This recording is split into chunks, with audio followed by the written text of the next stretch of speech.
नमस्ते दोस्तों, तो एक बार फिर स्वागत है आप लोगों का पीके स्टडी इजी में। अब हम आ चुके हैं प्रैक्टिस सेट 5 में, तो मुस्कुराइए और चलिए चलते हैं प्रैक्टिस सेट 5 की सैर में। और इसमें फुल रिवीजन होगा। पीडीएफ आप लोगों को मिलेगी, कहाँ मिलेगी? टेलीग्राम में मिलेगी। टेलीग्राम का लिंक कहाँ है? डिस्क्रिप्शन में है। चलिए आगे चलते हैं। एसएससी जीडी 2025 प्रैक्टिस सेट 5वां रिवीजन के क्वेश्चन।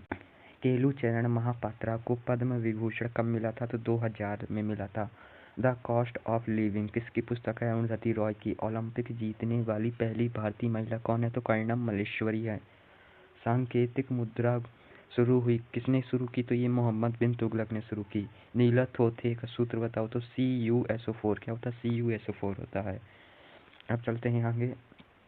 तरंग मेल लोक नृत्य कहाँ का है? तो ये है गोवा का। कहाँ का? गोवा का। गोवा का। गोवा के अन्य की बात करें तो देखो, जागोर, ढकनी, कुंभड़वी, घोड़े मोड़नी, ये सभी कहाँ के हैं? गोवा के हैं।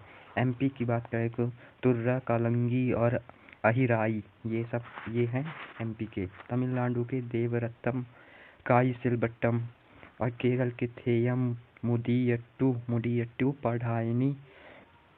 पढ़यानी, ये पढ़यानी जो है कर्नाटक का भी है और केरल का भी है। और हिमाचल प्रदेश का छपेली, छाली और घुरेही, ये हिमाचल प्रदेश के हैं।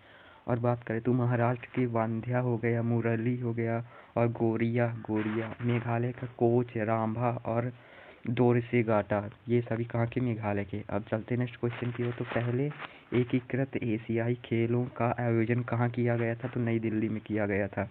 और एशियाई खेल हमारे देश में 2 बार हुए। 1951 में हुए, 1982 में हुए। 1951 में सेकेंड रैंक आई थी भारत की और 1982 में 5वीं रैंक आई थी। ठीक है। हमारे देश में 2010 में कॉमनवेल्थ गेम हुए, जिसमें सेकेंड रैंक थी भारत की। ठीक है। फर्स्ट एशियन गेम हुए तो 1951 में। फर्स्ट एशियन गेम 1951 में हुए और सेकेंड एशिया गेम 1954 में हुए। और एशिया गेम का जनक गुरुदत्त सोंधी को माना जाता है। आयोजन कौन करवाता है? तो ओलंपिक काउंसिल एशिया करवाता है। और इसका हेडक्वार्टर कहाँ है? तो कुवैत में इसका हेडक्वार्टर है। एशिया गेम का आदर्श वाक्य क्या है? एवरी ऑनवर्ड पीटी, जिसको नेहरू जी ने दिया था। इसका प्रतीक चिन्ह तद दूर सूर्य है। पहला स्वर्ण भारत के लिए किसने लाया था? तो सचिन नाग ने लाया था 1951 में, जो कि तैराकी से संबंधित है। पहली महिला गोल्ड कौन लाई थी? तो ये लाई थी कमल जी संधू ने। और 1970 में ये दौड़ से संबंधित है। 2023 में एशिया गेम कहाँ पर हुए? तो चीन में हुए। भारत ने 170 पदक जीते, जिसमें 28 गोल्ड थे, 38 जो थे सिल्वर थे, ब्रॉन्ज थे। इसमें भारत की 4th रैंक आई थी। 2026 में कहाँ होंगे? तो नागोया जापान में होंगे। तीसरा, भारतीय सेना में लेफ्टिनेंट कर्नल राज्यवर्धन सिंह राठौर ने किस स्पर्धा में 2004 में ग्रीष्मकालीन ओलंपिक शूटिंग में रजत पदक जीता था? तो ये पहले व्यक्ति थे। और कौन जीता था? डबल ट्रैप ने। भारत के लिए पहला मेडल किसने जीता? KD जाधव ने 1952 में। ठीक है। और हेलसिंग ओलंपिक में जीता। किस ओलंपिक में? हेलसिंग ओलंपिक ने। और किससे संबंधित थे? कुश्ती से संबंधित थे। इन्होंने कांस्य पदक लाया था। कौन सा? कांस्य पदक। और पहला गोल्ड किसने जीता? तो पहला गोल्ड अभिनव बिंद्रा ने जीता था, जो कि बीजिंग में जीता था। और ये शूटिंग से संबंधित हैं। और इनकी बुक थी ए शॉट एट हिस्ट्री। और ये ओलंपिक अवार्ड 2024 में इनको मिला था। अब पहले PM कौन थे जिन्हें मिला? तो इंदिरा गांधी को मिला था। अब चलते हैं आगे। 2 ओलंपिक मेडल जीतने वाले कौन कौन है? तो पहले सुशील कुमार है, जो 2008 में ब्रॉन्ज जीता था और 2012 में सिल्वर जीता था। ठीक है। और फिर दूसरे हैं PV सिंधु, जो 2016 में सिल्वर जीता था और 2021 में ब्रॉन्ज जीता था। नीरज चोपड़ा 2021 में गोल्ड जीता था, 2024 में सिल्वर जीता था। और मनु भाकर, जो कि 2 बार ब्रॉन्ज जीती थी 2024 में। भारत में हॉर्नबिल त्योहार कब मनाया जाता है? तो दिसंबर में मनाया जाता है, 1 से 10 दिसंबर तक। नागालैंड स्थापना दिवस 1 दिसंबर 1965 में हुई थी। इसी के तहत ही मनाया जाता है। इसकी शुरुआत कब हुई? तो 2000 से इसकी शुरुआत हुई हॉर्नबिल त्योहार की। नागालैंड के अन्य त्योहार की बात करें तो देखो, मुआत्सु हो गया जो 3 दिन मनाया जाता है और ये आओ जनजाति द्वारा मनाया जाता है। आओलोंग हो गया जो कि कोन्याक जनजाति द्वारा मनाया जाता है। सेकेनई हो गया, तुलनी हो गया, बूसू दीमा हो गया, बूसू जीवा और तोकू एमो, ये सभी कहाँ के, नागालैंड के। और यमसो भी है नागालैंड का। 2011 की जनगणना के अनुसार किस राज्य समूह की जनसंख्या 30 करोड़ से अधिक थी? तो वो थी फर्स्ट जो था वो था फर्स्ट उत्तर प्रदेश और महाराष्ट्र। उत्तर प्रदेश में कितनी 20 करोड़ जनसंख्या थी, महाराष्ट्र में 11 करोड़ जनसंख्या। फर्स्ट उत्तर प्रदेश था और सेकंड जो था महाराष्ट्र का। और तीसरा कौन सा था? तीसरा था बिहार था 10 करोड़ के साथ, 10.4 करोड़ के साथ है। और चौथा कौन सा था? तो चौथा था वेस्ट बंगाल यानी पश्चिम बंगाल था जो कि 9.1 करोड़ के साथ। सबसे कम जनसंख्या कहाँ थी? तो सिक्किम में थी, 5 किलोमीटर के दायरे में 6 लाख प्लस थी। सबसे कम जनसंख्या यूटी यानी केंद्र शासित प्रदेश में कहाँ से? तो लक्षद्वीप में थी। और सबसे ज़्यादा जनसंख्या यूटी में, दिल्ली में थी। पेरिस 2024 में निशानेबाजी में ओलंपिक पदक जीतने वाली प्रथम महिला भारतीय निशानेबाजी जोड़ी मनु भाकर और सरबजोत सिंह ने किस देश के खिलाड़ी को हराया था? तो किस देश के खिलाड़ी को हराया था? दक्षिण कोरिया के लोगों को। और मनु भाकर और सरबजोत ये दोनों कहाँ के? ये दोनों हरियाणा के हैं, ठीक है। इन्होंने 10 मीटर एयर पिस्टल मिश्रण में जीते थे, ठीक है। और ओलंपिक में इंडिया की रैंक 71वीं थी जो कि 6 पदक आए थे, 1 सिल्वर आया था, 5 ब्रॉन्ज आए थे। फर्स्ट रैंक यूएसए की आई थी जिसने 40 गोल्ड जीते थे।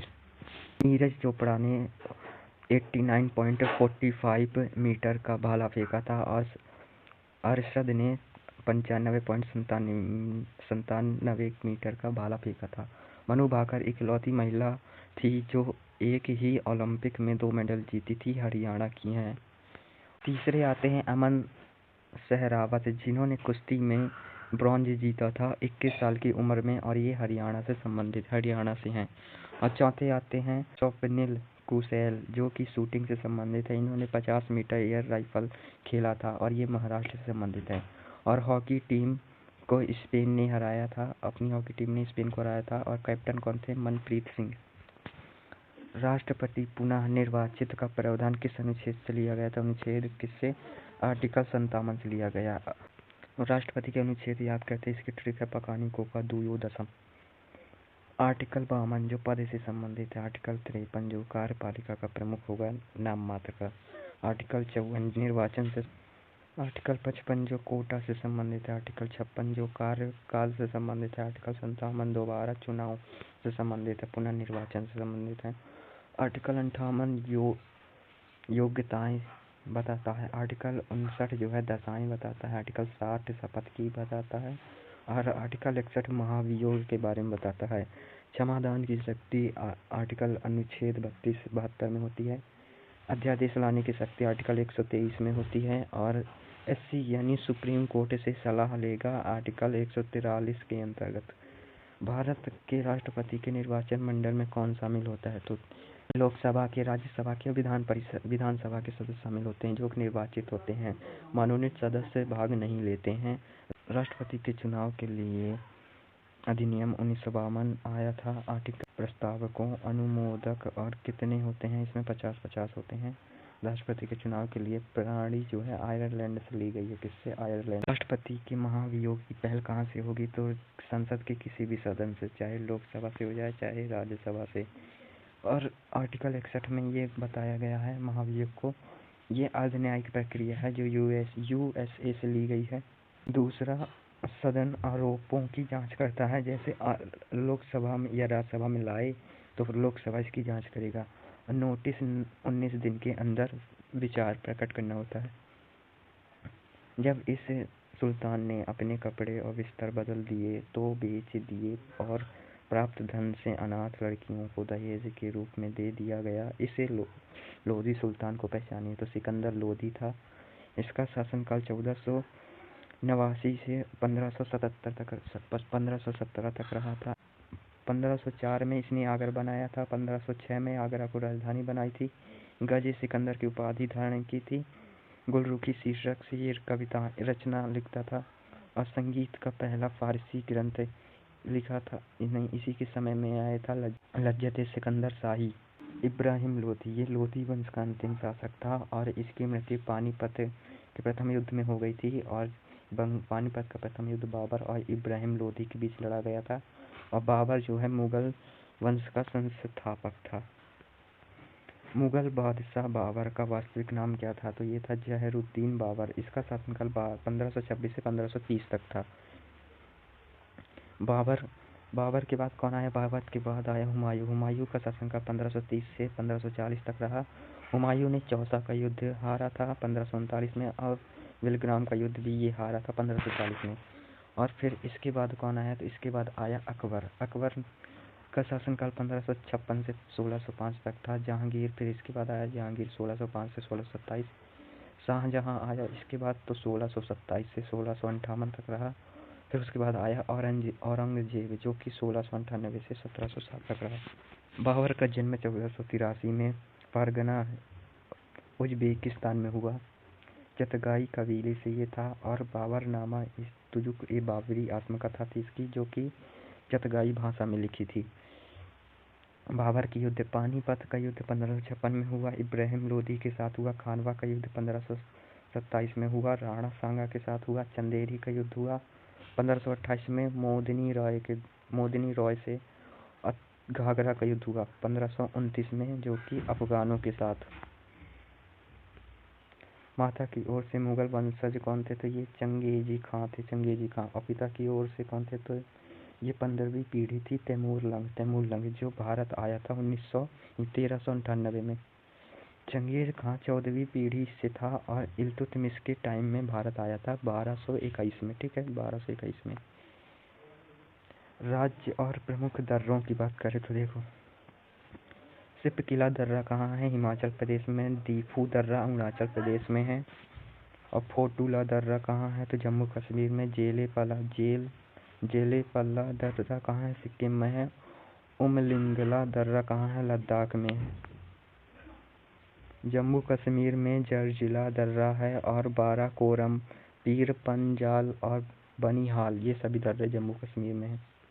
बोमडिला, ये कहाँ है? अरुणाचल प्रदेश में है। और यांगयाप, ये भी कहाँ है? अरुणाचल प्रदेश में। हिमाचल प्रदेश में कौन सा है? रोहतांग दर्रा और सिपकिला, ये सभी हिमाचल प्रदेश में है। सोकेनता, ये कहाँ है? तमिलनाडु का है। और तुजू कहाँ का है? तुजू कहाँ का है? मणिपुर का। कौन सा दर्रा अन्य 3 भिन्न पर्वतों श्रृंखला में स्थित है? तो पाल घाट है, पाल घाट। अरुणाचल प्रदेश में म्यांमार से कौन सा दर्रा जोड़ता है? तो दिहांग दर्रा, दिहांग।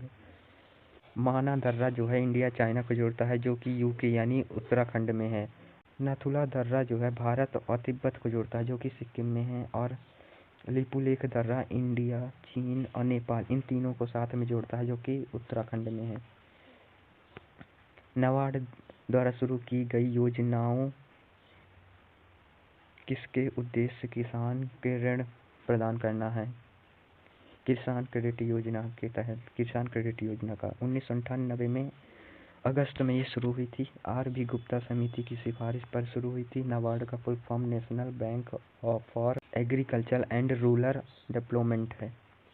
नाबार्ड की बात करें तो 12 जुलाई 1982 को स्थापना हुई इसकी।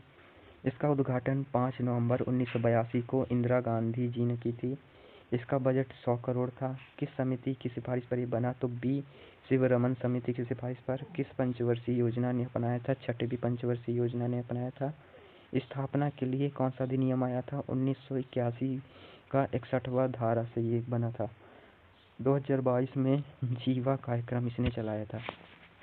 कौन सी MFLS RBI द्वारा विनियमित नहीं है? तो गैर लाभकारी, विनियमित नहीं है। MSLC का मतलब क्या होता है? तो ये होता है माइक्रो फाइनेंस इंस्टीट्यूट। RBI की स्थापना 1 अप्रैल 1935 को हुई थी। ये भारत सरकार अधिनियम 1935 के तहत हुई थी। इसका राष्ट्रीयकरण 1 जनवरी 1949 को हुआ। इसका बजट 5 करोड़ का था। इसका हेडक्वार्टर कहाँ है? मुंबई में है। 1937 से पहले कहाँ था? तो कोलकाता में था 1935 तक। पहले गवर्नर कौन है? तो ऑसबोर्न स्मिथ थे। भारत के पहले गवर्नर कौन थे स्वतंत्र भारत के? तो सी डी देशमुख थे। वर्तमान गवर्नर कौन है? तो संजय मल्होत्रा जो हैं 26वें गवर्नर हैं। आरबीआई की स्थापना किसकी सिफारिश पर हुई? तो हिल्टन आयोग 1926 की। इसे रॉयल कमीशन भी कहते हैं। सदिश राशि क्या है? तो भार, आवेग, वेग, संवेग ये सदिश है जिसमें जिसमें दिशा परिमाण हो। विस्थापन, बल, त्वरण ये सभी सदिश है। अदिश राशि की बात करें तो द्रव्यमान, आयतन, ताप, ऊर्जा, लंबाई ये सभी अदिश राशि हैं। विटामिन के जो होता है ये वसा में घुलनशील होता है और वसा में के, ई, डी, ए ये सभी घुलनशील होते हैं। ये रक्त का थक्का जमने में मदद करता है और ये गोभी के फूल में और फूल गोभी और हरी पत्तेदार सब्जियों में पाया जाता है। इसे नेथ्रोक्विनोन कहते हैं। अयस्क धातु का युग्म गलत है। सिनेबार निकेल का नहीं है, ये किसका है? मरकरी का है। सोडियम किसका अयस्क है? तो सोडियम जो है बोरोक्स चिली साल्ट पीटर का है। एल्यूमिनियम कोरेडम बॉक्साइड का है। पोटेशियम का कार्नेलाइट का है और कॉपर क्यूप्रोइट का है। सिल्वर रूबी सिल्वर का है। लेड सीसा जिसे कहते हैं ये गैलेना का है। और निकिल किसका है? तो निकिल है मिलेराइड का। यूरेनियम किसका अयस्क है? तो पिट लेड का है। तो फ्रेंड्स इस वीडियो में इतना ही। आज हमने जो है प्रैक्टिस सेट 5 का रिवीजन कर लिया है। मिलते हैं नेक्स्ट प्रैक्टिस सेट के साथ और पीडीएफ टेलीग्राम में मिल जाएगी। चैनल को सब्सक्राइब जरूर कर लीजिएगा, वीडियो को लाइक कर दीजिएगा।